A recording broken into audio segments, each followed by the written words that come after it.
नमस्ते खुलुंखा friends जतनो Chiba याफारो। आज मैं फेसबुक लाइव में आया हूँ काफ़ी दिन के बाद। दो तीन इश्यूज़ में मुझे बात करना था और मुझे अपना पॉइंट ऑफ व्यू भी रखना था। As a chairman of Tipra Motha, as a Tripuri, as a Hani Busa, मैं अपना पॉइंट्स रखना चाह रहा हूँ और बहुत क्लियरली और बहुत सिंपलिस्टिकली मैं अपना पॉइंट रखना चाह रहा हूँ। सबसे पहले एक र्यूमर है त्रिपुरा में, मुझे बहुत लोगों ने फ़ोन भी किया है कि कल क्योंकि जेपी नड्डा जी बीजेपी के राष्ट्रीय अध्यक्ष खुम्बुलुंग में प्रोग्राम करेंगे तो वो आ रहे हैं, तो कहीं में र्यूमर है कि तिपरा मोथा ने स्ट्राइक का कॉल किया है। सबसे पहले हमने ऐसा कुछ कॉल नहीं किया है, हमने कुछ स्ट्राइक का कॉल नहीं किया है।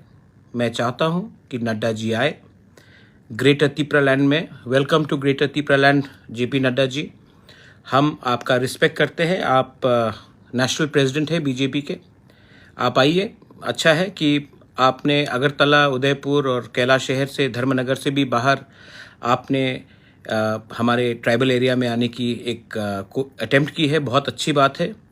आज से 1 साल पहले जब मैं लकी अली और पापन को ला रहा था तो सब लोग बोलते थे कि खुम्बुलुंग क्या सुरक्षित है, सेफ है। आपके कुछ लीडर्स लोग बोलते थे कि खुम्बुलुंग को हटाकर एडीसी का कैपिटल कहीं और करेंगे। लेकिन अगर आज देश का नेशनल पार्टी का प्रेसिडेंट अगर खुम्बुलुंग आ रहा है तो ये बहुत अच्छी बात है। सबको मालूम होना चाहिए कि त्रिपुरा में इंडिजिनस लोग रहते हैं, अगरतला से बाहर भी इंडिजिनस लोग रहते हैं और हम आपका स्वागत करते हैं। You are most welcome. हमारा पूरे खुम्बुलुंग में और एडीसी एरिया में बैनर भी रहेगा, welcome to Greater Tipra land Nadda ji. मैं आपको रिस्पेक्ट करता हूं और हमारा कल्चर ये नहीं है कि हम कहीं में वायलेंस करें और किसी को रोके।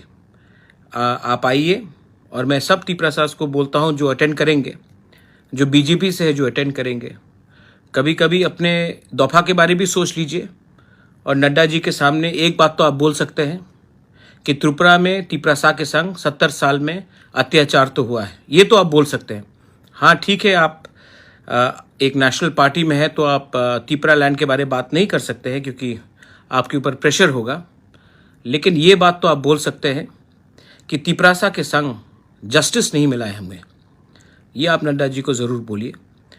मैं दूसरा बात कहना चाहता था कि नड्डा जी आ रहे हैं हमारे ग्रेटर तिपरा लैंड एरिया में, तो हम तो उनका welcome to Greater Tipra land Nadda ji करके, हानी बुसा करके हम तो करेंगे ही। लेकिन मैं अपने तिपरासा को एक बात बोलना चाहता हूँ। आज हम पावर से आने से पहले कोई नेशनल पार्टी ने तिपरासा को इतना सीरियसली नहीं लिया था। इसके लिए प्राइम मिनिस्टर हो तो वो जाता था अगरतला, उदयपुर, धर्मनगर या फिर अम्बासा के शहर में। हमारे तिपरासा एरिया में कोई नहीं आता था। जब मैं कांग्रेस का प्रेसिडेंट बना तो सबसे पहला रैली मैंने कहाँ किया? राहुल गांधी को मैं सबसे पहले कहाँ ले गया? मैं खुम्बुलुंग लेके आया था।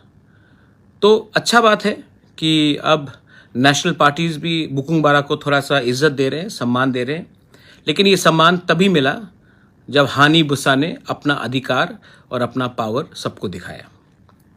दूसरा बात है कि मैंने सुना है कमलपुर में कुछ प्रॉब्लम हो रहा है।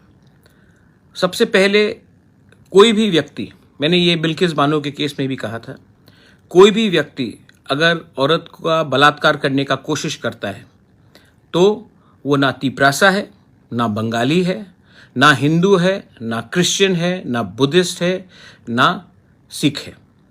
वो एक बलात्कारी है और जो भी किसी का, महिला का बलात्कार करने का कोशिश करता है उसको आप जाति के आधार से नहीं देख सकते हो, उसके गुनाह के आधार में आपको देखना पड़ेगा।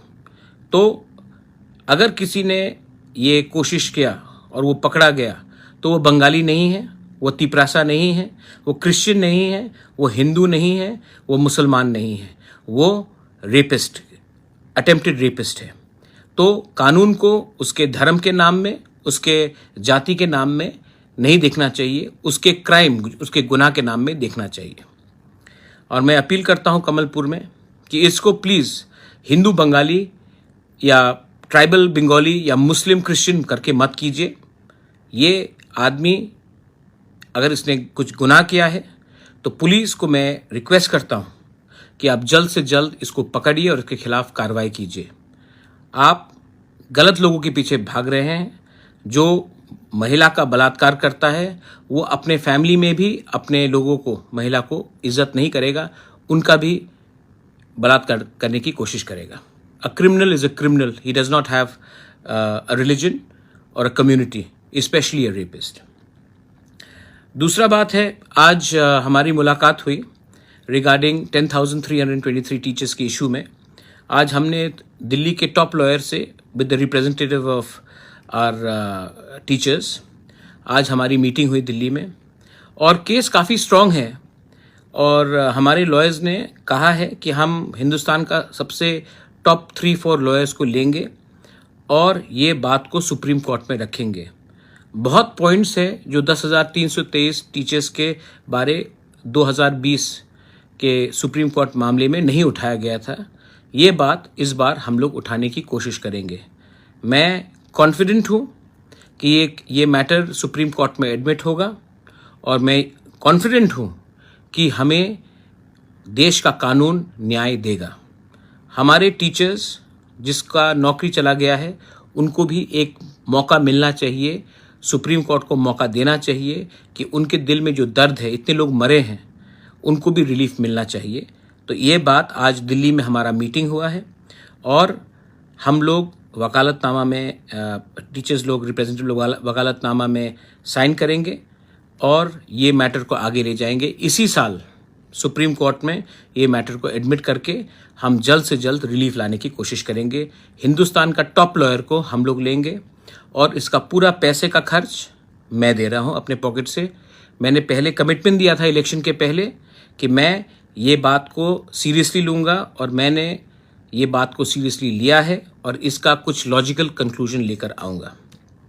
लास्ट में 2-3 लोग जो रूलिंग पार्टी से है वो स्टेटमेंट्स देते रहते हैं मेरे खिलाफ, हमारे पार्टी के खिलाफ। मैं आपको सिर्फ यही बात बोलना चाहता हूँ कि कल का प्रोग्राम शांति से होने दीजिए। उसके बाद हम भी देखना चाहते हैं कि बीजेपी का नेशनल प्रेसिडेंट हानि बुसा के बारे क्या सोल्यूशन देना चाह रहा है। उसके बाद उनका भाषण सुनने के बाद, उनका बात सुनने के बाद हम डिसाइड करेंगे कि हम आने वाले दिन में क्या करेंगे। और मैं आपको एक बात क्लियरली बोल रहा हूँ, हम लोग कॉम्प्रोमाइज़ करने वाले नहीं हैं।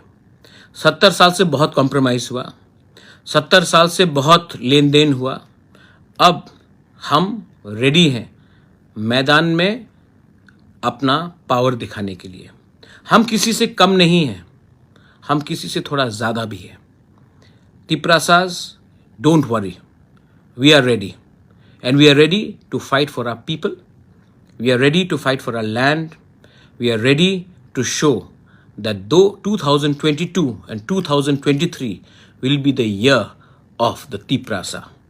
To all the youth, to all the बुरी बदल, मैं आपको सिर्फ एक ही बात बोलना चाहता हूँ कि हमारा थानसा ही हमारा सबसे बड़ा वेपन है, हथियार है, और हमारा थानसा को तोड़ने के लिए ये लोग बहुत चीज़ करेंगे। लेकिन अगर आपके दिल में ग्रेटर तिपरा लैंड, अपना भविष्य के बारे थोड़ा सा भी थिंकिंग है, सोच है, अपने एग्जिस्टेंस के बारे, तो आप एक होकर मेरे साथ कंधे पे कंधा मिलाकर आगे बढ़ेंगे करना है। और मैं इस बार अपने तिपरासा को कुछ देना चाहता हूँ, अपने लिए कुछ नहीं लेना चाहता हूँ। This is my message. शांति बना के रखिए, और उसके बाद हम देखेंगे कि उनका हमारे लिए क्या सोल्यूशन है। क्योंकि मैं भी जानना चाहता हूँ कि देश का सबसे बड़ा पार्टी का प्रेसिडेंट हमारे बारे सोचता है या फिर हमें इग्नोर करेगा। मैं जानना चाहता हूँ उनसे कि वो हमारे तिपरासा के बारे क्या बोल रहा है। हमें एनआईटी दिया गया, लेकिन एनआईटी में तिपरासा का एडमिशन कुछ नहीं है। तिपरासा एरिया में एनआईटी दिया गया, ओएनजीसी तिपरासा एरिया में ड्रिलिंग करता है, लेकिन तिपरासा को कुछ पैसा नहीं मिलता, बहुत कम मिलता है। आप नेशनल हाईवे बनाते हो तिपरासा एरिया से, लेकिन तिपरासा को उसमें कॉम्पनसेशन नहीं मिलता, तिपरासा गांव को छोड़कर आप बनाते हो। तो मैं भी जानना चाहता हूं कि डेवलपमेंट के नाम में तिपरासा को कुछ मिलेगा या नहीं मिलेगा, या फिर सिर्फ प्रोमिसेस मिलेगा, सिर्फ वादे मिलेंगे जो 2018 में दिया गया था, या फिर सीपीएम ने जो पहले हमें वादा दे देकर हमारा वोट लेकर हमें धोखा दिया था। हम भी जानना चाहते हैं कि आप हमारे लिए क्या कॉन्स्टिट्यूशनली आप ये बात मत भूलिए, संवैधानिक आप हमें क्या देना चाहते हैं। बस यही मैं सुनना चाहता हूं आपसे। शांति रखिए और आदर कीजिए। हम आदर करते हैं नड्डा जी का, हम आदर करते हैं राहुल गांधी का, हम आदर करते हैं केजरीवाल का, लेकिन सबसे पहले हम प्यार करते हैं हानी बुसा का। बेलाइनो हमबाई खुलुंखा।